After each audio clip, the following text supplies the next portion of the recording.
오늘 성경은 우리에게 이렇게 말해주고 있습니다. 오늘 성경을 한마디로 조리면 성도는 부활하신 예수님께서 육과 영의 필요를 채우시는 분이심을 믿는 자이다.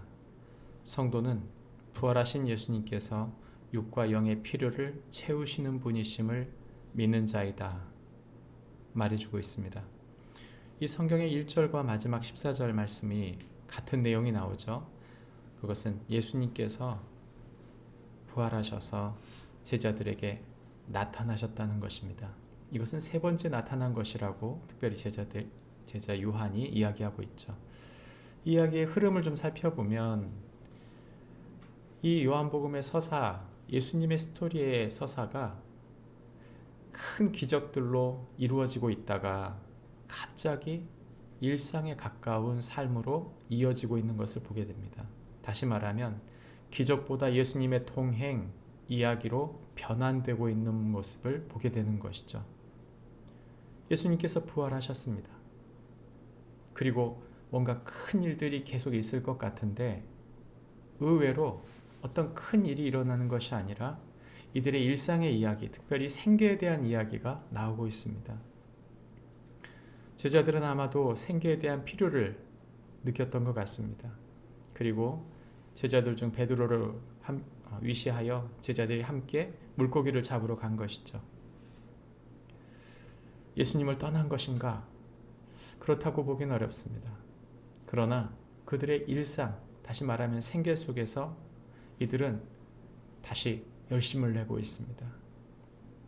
문제는 그들의 일상에서 아무것도 손에 잡히는 것이 없었다는 것입니다. 이들은 밤늦도록 열심히 잡았지만 그러나 아무것도 잡지 못하는 상황에 있었습니다. 무엇을 말합니까? 인간적인 수고가 그들에게 무엇인가 만족을 주고 있지 못했다는 것입니다. 우리의 일상을 살펴보십시오. 일하고 아이들을 양육하고 또 먹고 힘써 일하고 자고 이것이 반복되는 일상입니다. 만족이 전혀 없다. 그건 아니지만 우리 일상에 그것이 모두다. 기독교는 그렇게 말하지 않는다는 것이죠. 성경은 우리에게 우리의 필요를 채우시는 분이 예수님이시다 말씀하고 있습니다. 예수님께서 오셔서 제자들에게 물을 때 제자들은 잡은 것이 없었습니다. 예수님께서 배 오른편에 그물을 던지라고 하셨을 때 그들은 생각지 못한 지금까지 수고했던 것과 전혀 다른 엄청난 수확을 얻습니다.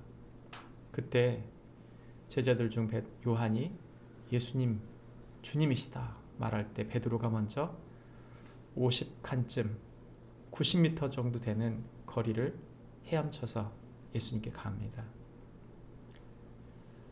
예수님께서는 제자들에게 생선을 좀 가져오라 하여 생선을 그들에게 구워 주십니다. 그리고 떡도 나중에 주시죠.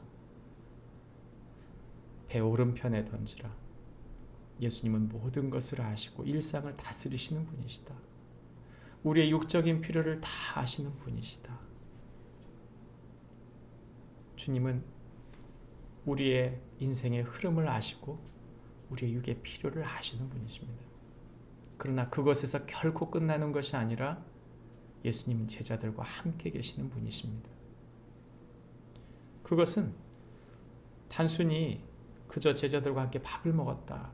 그걸 말하고 있는 것이 아니라 영이신 주님이 제자들의 영혼을 다시 깨우시는 것이죠. 생선을 구워주시고 떡을 가져다가 제자들과 나누게 되었다고 13절에 말합니다. 13절에 떡을 가져다가 그들에게 주었다. 이미 있었던 떡입니다. 그러나 이 성경에 떡과 생선을 구워 주었으면 됐다. 이렇게 말하면 될 텐데 생선을 구워주고 그리고 나서 떡을 가져다가 다시 구워줬다. 떡을 생선과 떡이라고 말할 때 이 떡이 다시 나오는 것은 우리가 돌이켜 볼 때 예수님이 고난받아 죽으시던 그날 그 저녁에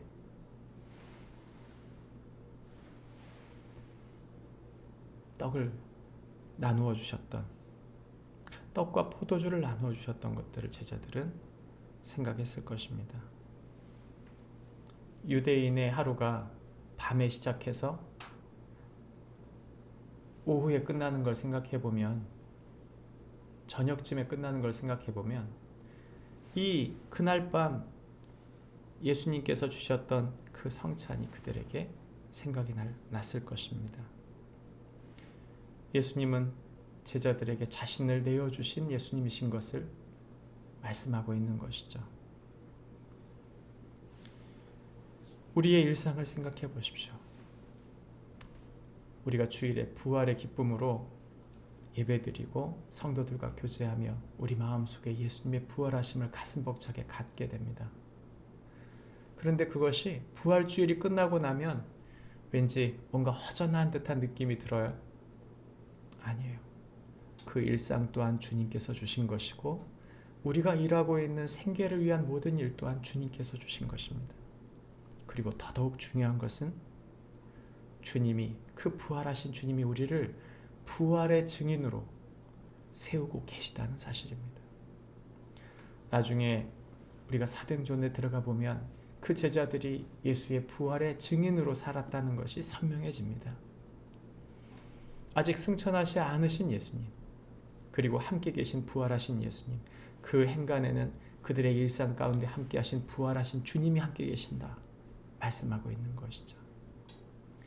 저와 여러분의 일상 속에 부활의 증인으로 주님께서 세우시고 우리를 육과 영으로 채우시는 주님이 함께 하심을 잊지 않고 믿음으로 오늘 또 승리하는 축복이 저와 여러분에게 있기를 바랍니다. 기도하겠습니다. 주님, 일하고 공부하고 우리 삶의 일상을 사는 것이 주님과 아무 상관없는 일처럼 느껴질 때가 있습니다. 그러나 주님, 이미 우리는 예수님의 십자가의 죽음과 부활하심을 경험했고 그 의미가 우리 삶에 무엇인지를 우리는 믿습니다. 주님, 우리를 부르신 주님의 뜻, 부활의 증인으로서 오늘 또 믿음의 사람으로 주님 주신 소중한 사람들을 사랑하고 주님께 이끌어 하나님의 사람으로 세워가는 축복이 오늘 하루 함께하여 주옵소서. 예수님의 이름으로 기도합니다. 아멘. 하늘에 계신 우리 아버지여, 이름이 거룩히 여김을 받으시오며 나라의 마옵시며 뜻이 하늘에서 이룬 것 같이 땅에서도 이루어지이다. 오늘날